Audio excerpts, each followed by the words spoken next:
C'est un précédent dangereux. Il faut éviter ces genres de magouilles. L'Assemblée nationale n'a pas à décider des élections d'un pays. Encore une fois, on parle de pouvoir indépendant. Si l'Assemblée nationale est un pouvoir indépendant, donc pourquoi la justice sénégalaise ne peut pas voter des lois? Pourquoi la justice sénégalaise ne peut pas voter des lois? Parce qu'il y a des pouvoirs indépendants. Parce que l'Oludou, du ligue, comment adresse Maïsraï, Mota Maïsraï, nous voter une loi. Mota, tu ne verras aucunement pas des Maïsraï voter des lois. Parce que dans les Japonais, d'où c'est une ligue? Les pouvoirs sont séparés. L'Assemblée nationale doit avoir ce pouvoir. Mbiri élection, d'où il y a gérer. Mbiri élection, constitution, à conseil constitutionnel, qu'est-ce qu'on a gérer? C'est pas l'Assemblée nationale. Mais ce qu'on voit là, l'Assemblée nationale a une élection. C'est un précédent dangereux. Alors, c'est clair. Le bourg, un jour, l'Assemblée nationale vote les loi. Madame Fitok Bafao. Madame Fitok Badoyal, Jox Samay Dom.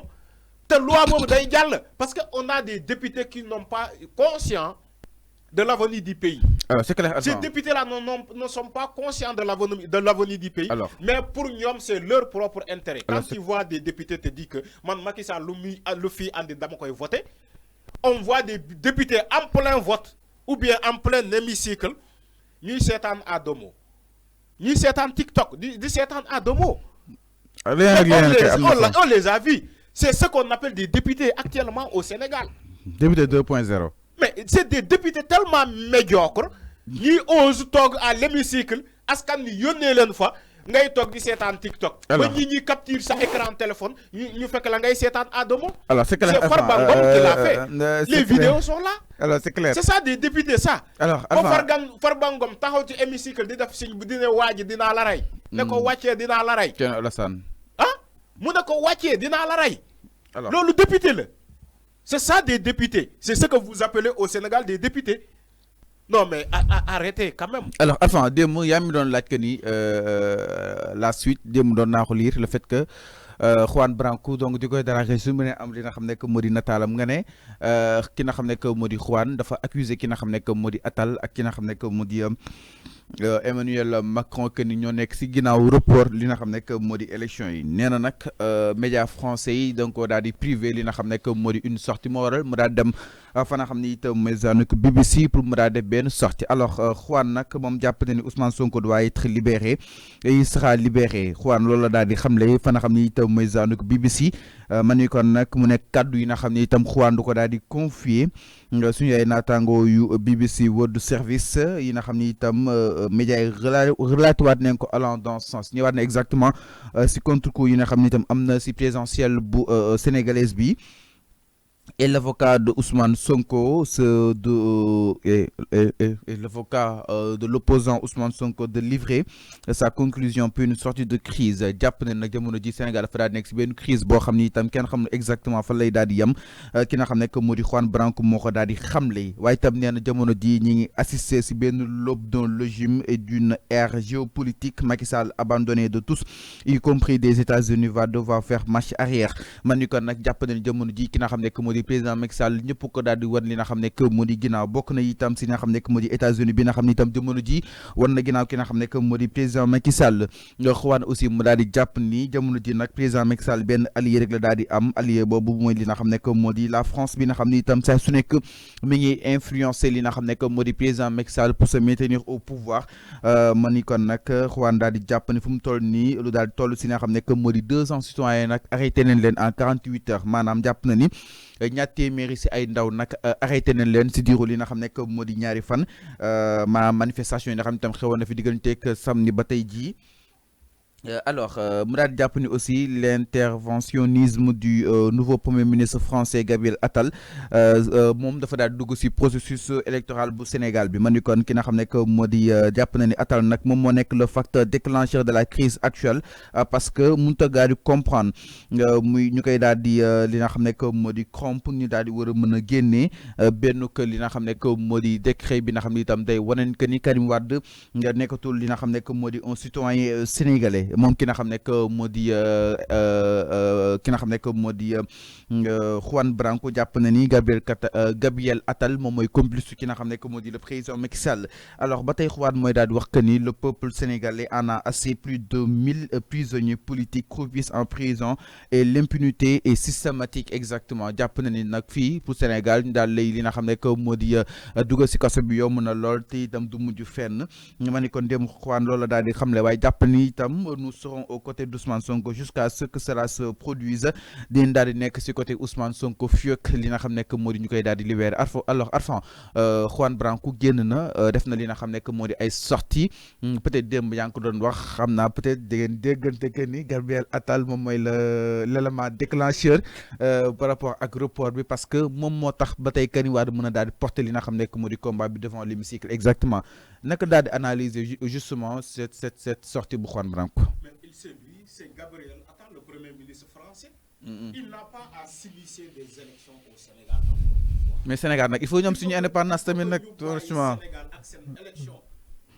Il faut que la France reste en dehors. Il faut que la France reste en dehors des élections au Sénégal. Dafa jot. Moi, Gabriel Attal, le premier ministre français que j'accuse aujourd'hui, c'est lui qui est à l'origine de ça. Hein? Il faut que la France reste en dehors des élections au Sénégal. Gabriel Attal, mom lay accusé ni que c'est lui qui est derrière tout ça. Parce que mon motok, ba heure bu ko ne, mu andi confusion bobu. Di andi décret publié sur le journal officiel français ni que Karim Wade renonce à sa nationalité française. Mu yag. Mom mo andi zizani bobu. Jaxo bobu. Mais jaxo bobu mom moko andi. Confuse bi. C'est la France ñoo andi zizani bobu, ñoo andi confusion bobu. Mais man aujourd'hui je ne parle pas de la France parce que jusqu'à là man dama japp ni que dañu am suñu souveraineté. Tu sais pourquoi? Dañu am constitution, am conseil constitutionnel. Bo xamantene ñaari ñooñu ñoy gérer suñu élection. Même si la France publie un décret ni que Karim a renoncé à sa nationalité française, mais ñun lu ci suñu yoon. Karim ne l'a pas fait bien avant. Mais mu ñëw ba aux dernières positions mu def ko, mais lu ci suñu yoon. Juan Branco, à quoi les Sénégalais ou bien le Conseil constitutionnel a à foutre donc de Karim Wade et du décret français? Mais d'où on n'a pas d'intérêt là-bas. Maintenant, nous, Sénégal, dafa am lo xamantene mom mo ñu teunk constitution mo ñu teunk. Te constitution bobu moy organiser suñu élection mom ak Conseil constitutionnel, c'est pas l'Assemblée nationale. Assemblée nationale do organiser élection, Assemblée nationale mënul pousse. En quoi une commission d'enquête pour l'Assemblée nationale peut reporter l'élection? En quoi? En quoi faisant? Mais Sénégalais, voilà des questions qu'on se pose aujourd'hui. Pourquoi l'Assemblée nationale, à travers sa commission d'enquête, nous avons repoussé sur une élection? Depuis 1960, 1967 au moins, c'est ça. Repousser des élections présidentielles. Aujourd'hui, on vient, on dit, nous sommes à 10 heures du démarrage de la campagne, à 10 heures là, parce qu'il a fait le samedi. Le samedi à 14 heures, je ne sais pas quoi, mais et le dimanche, normalement le samedi à minuit, que la campagne devait commencer. Macky Sall Togbo à quelques heures, mon aide communiquer pour ne abroger notre décret. Comment on peut abroger des décrets comme ça? Dans une république, dans une démocratie, alors que le président de la République n'organise pas des élections? Comment un président de la République peut sortir des décrets pour abroger un décret sur la tenue du scrutin du 25 février, alors que le président de la République n'organise pas des élections? Il y a eu beaucoup de contestations. C'est le Conseil constitutionnel qui organise ces élections-là. Il y a eu beaucoup de contestations. La confusion a commencé par lui-même. Les recalés là, que lui, Macky Sall, il n'a pas de décision à prendre après des décisions du Conseil constitutionnel. La confusion a commencé par lui, le président de la République. Parce que ses opposants recalés là, ni mom, amul ndogal, Conseil constitutionnel, il y a ce qu'on appelle l'article L92, pour protéger le Conseil constitutionnel. Nous, Sénégal, nous n'avons pas. Ni que le Conseil constitutionnel, c'est comme si Djoumoul. Nous n'avons pas. Pourquoi encore ce même président là revient pour sortir des décrets? Alors que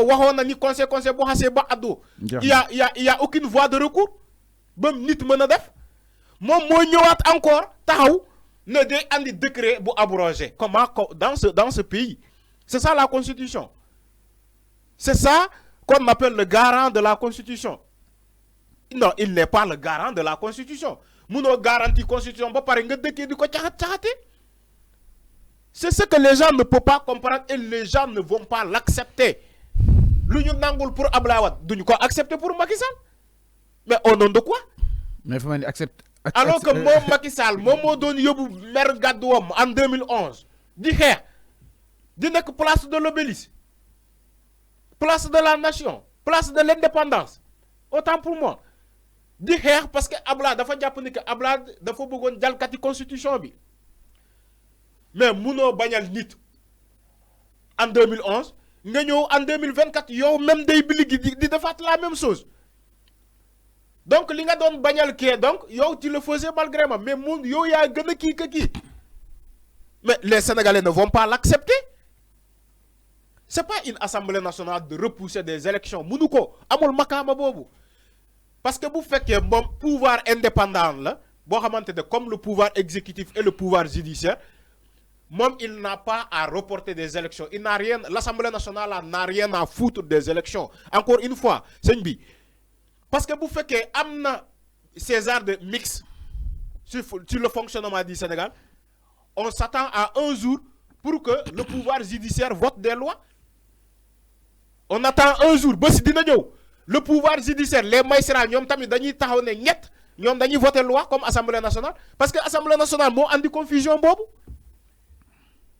est-ce que mës nga gis ay magistrats taxaw di ne dañuy voter loi comme Assemblée nationale parce que Assemblée nationale jàlle la na benn loi bu leen neexul est-ce que mës nga gis magistrats yi def loolu alors mais pourquoi Assemblée nationale tey conseil constitutionnel dem ba joxe ay ndogal génne une liste de 20 candidats définitifs une liste définitive ñoom ñu ne dañuy voter loi parce que il y a ñu jaaraan ko c'est-à-dire que ils sont tellement confus